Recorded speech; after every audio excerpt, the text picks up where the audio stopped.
I remember where I was in 2020 when the first like big confirmation came out.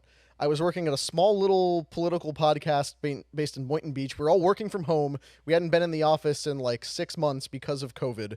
I was sitting at my dining room table on my computer recording a podcast, and I happened to see a little thing flash up about how the United States Congress was having a hearing about craft of non-terrestrial origin. And I just happened to remark on the podcast, oh, and look, as another thing that happened today, they also said UAPs are real. And then we went on with our conversation, and that did not come up again. My dad was in the kitchen on the other side of the table, and he was like, wait, did you just say aliens? Like, the Congress said aliens are out there? And it's like, yeah, but we all went on with our day because it was just like such a throwaway thing. Oh, we've recorded craft that aren't of earthly origin, and in other news, the 2020 election and COVID felt like a much bigger issue at the time. But they've kept doing this, where they keep having these hearings and these document disclosures and these video releases and everything showing, yeah, they're recording crafts and all this stuff, and there's whistleblowers about we have technology and we're reverse engineering it, and yet nothing keeps happening. And I know, Rob, you're kind of our alien enthusiast out of all of us. Aliens aren't even my particular point of interest. But yeah, you like Bigfoot. Yeah, cryptozoology is more my thing. Cryptozoology and ancient civilizations, but you're more well-versed on the alien thing. But I want to talk about where this is coming from, why this happened to catch my attention today. So let's go to VT News AI for this story. This nice. Show the graphic, Jeremy. Show the graphic. There we go. Does the AI stand for artificial intelligence? Alien intelligence. No. Yeah, this headline came yesterday. Pentagon reports no evidence of aliens in UFO report. So to read from this article, the Pentagon's latest report on unidentified anomalous phenomena, or UAPs, covered 557 cases from May 2023 to June 2024, and has revealed an increase in reported sightings, but no evidence of extraterrestrial origins. Among these cases, the report highlights incidents involving misidentified balloons, birds, and drones, with 21 sightings classified as, quote, true anomalies that merit further investigation. So first of all, 757 reports in like less than a year is a lot. And I feel, okay, birds, drones, whatever, like, are people seeing that many birds and drones and not knowing what these things are? That's a little alarming there. Despite heightened public interest and calls for transparency from lawmakers, the All-Domain Anomaly Resolution Office confirmed that, quote, AARO has discovered no verifiable evidence of extraterrestrial beings, activity, or technology. And this is kind of what was interesting about this report, because it came out the day before Congress was having its latest hearing. This was on Wednesday. U.S. congressional hearing on UAPs entitled, quote, Unidentified Anomalous Phenomena Exposing the Truth, featured testimony from a retired Rear Admiral in the U.S. Navy, former Department of Defense official Luis Elizondo, former NASA Administrator Michael Gold, and independent journalist Michael Schellenberger. We actually had Luis Elizondo on the PBD podcast. Correct. Was it, like a couple months ago? Yes, and Fed. Yeah, there was mixed feelings about Lou Elizondo, and the mixed feeling was that Lou Elizondo didn't think he was a Fed, but literally every other person in the building said, yes. Fed.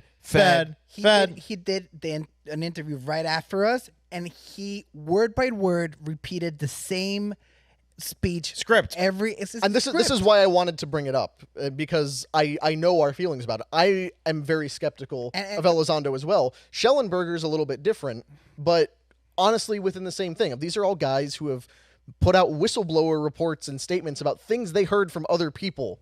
So are they being manipulated? Are they the slow drip to release this information? So I wonder, like, are you I wonder if you're heading in the same direction that, like, my mind is going. Like, I don't want to cut off your point, but my mind is going to the place where the Pentagon might be a little flustered right now with what's going on. So, is it a coincidence they're doing a big alien dump right now? Because Warner von Braun said at one time that their last chess move when they're really desperate is going to be the fake alien attack. So, I don't know. Like, that's actually pretty much in line with where I was going. Oh, sorry. Well, no, I mean that's Great job, that's how the discussion works. Ruin everything. You always ruin everything. No, because Brandon is enhancing the point that I'm right, suggesting is with all the disclosure of things that they're trying to talk about, the Epstein client list will release, and that'll be a big thing. The JFK files might be a big thing. These are all things Trump has promised to declassify.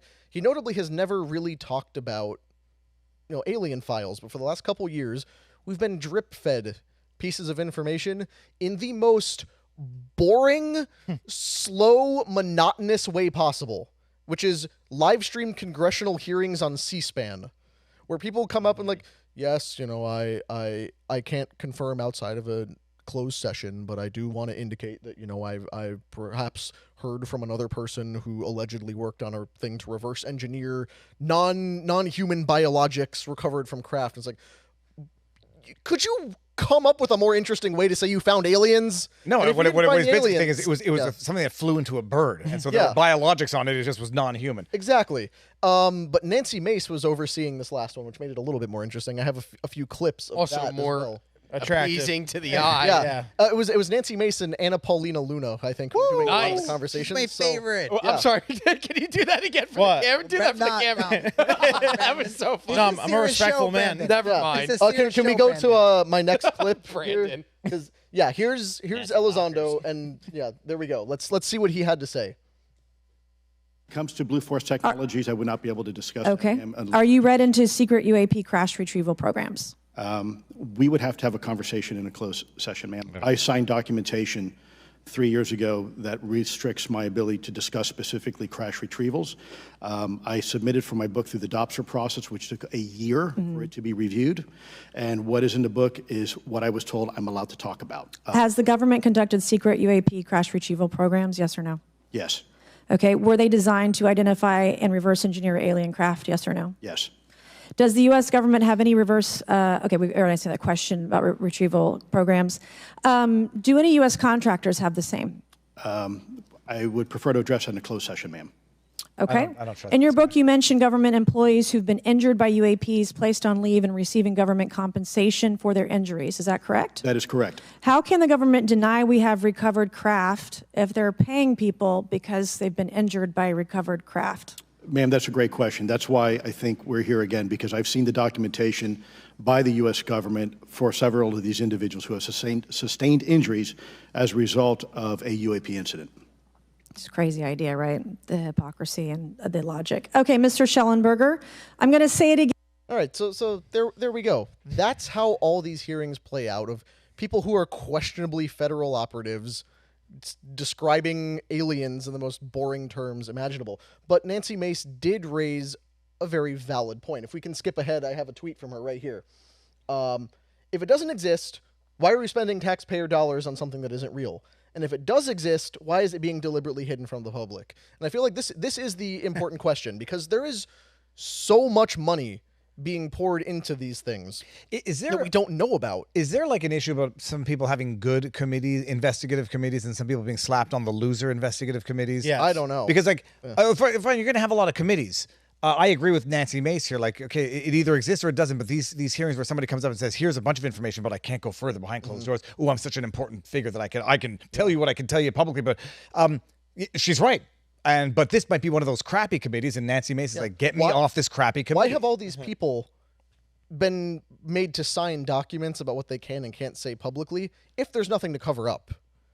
And I don't even say that as someone who wholeheartedly believes in aliens. I'm just very curious about the government transparency angle.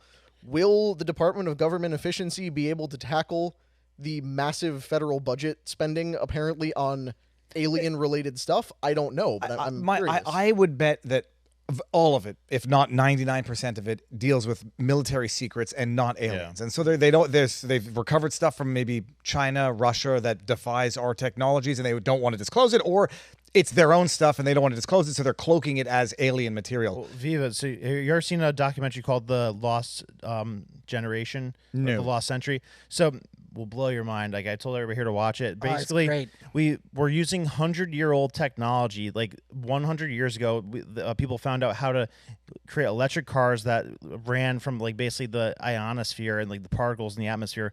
So there's been like 20 people over the last 100 years that created like different methods for infinite energy, and they all died mysteriously.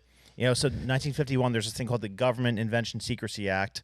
So there's over 6,000 patents that are classified because they'd be considered economically destabilizing because of how much things they would displace in terms of like oil and medicine and whatnot. So I think it's stuff like that they're working on. Like when we see these UFOs and whatnot, it's like things called like 0-point energy, where you could have like it defies the laws of physics. We have no understanding of physics because they classify this stuff because it'd be too crazy to our economy.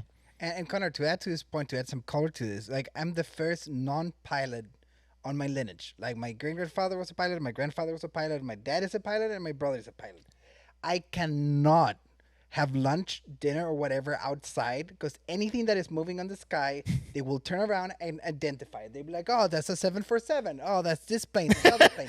So no, I'm getting to some point. So what I'm saying that like a highly trained jet pilot, like if my dad goes, he's a great dude, but he's a commercial plane guy. He likes riding bikes and his family, if a highly trained, highly focused, like jet pilot, from these agencies cannot identify something that is moving on the sky, I will pay attention to it. And this lady, May, she's wonderful. I love her. I think she's onto something. It's either exists or it doesn't. And I think in a general sense, and bring to your point, like we need to have like some sort of, constitutional right to see what we can know and we cannot know. Because like it's so arbitrary now. It comes to everything. It comes to aliens. It comes to shootings. It comes to technology. It comes to everything. Like who decides what we can know and what we can't know? What you just said brings us perfectly into my You're welcome. Closing wisdom here.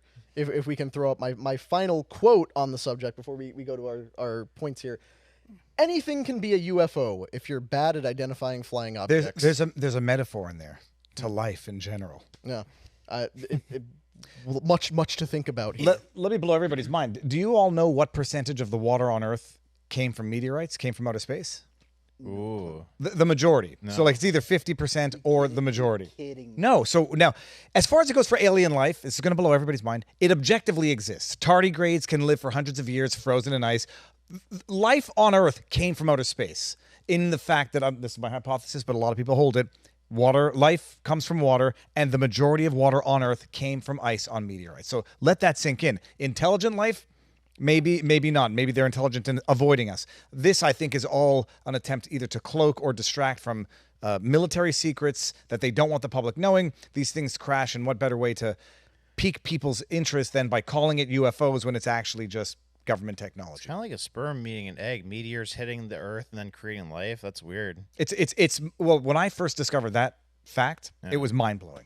Yeah, icy meteorites crashing, and that's where there was some water on Earth where it came from, outer space to begin with, but that'll blow your mind. And even as a proponent of intelligent design for life on Earth, like it fascinating possibility of single-celled organisms, bacteria, like all these other things that exist out in space could crash land on Earth in an asteroid.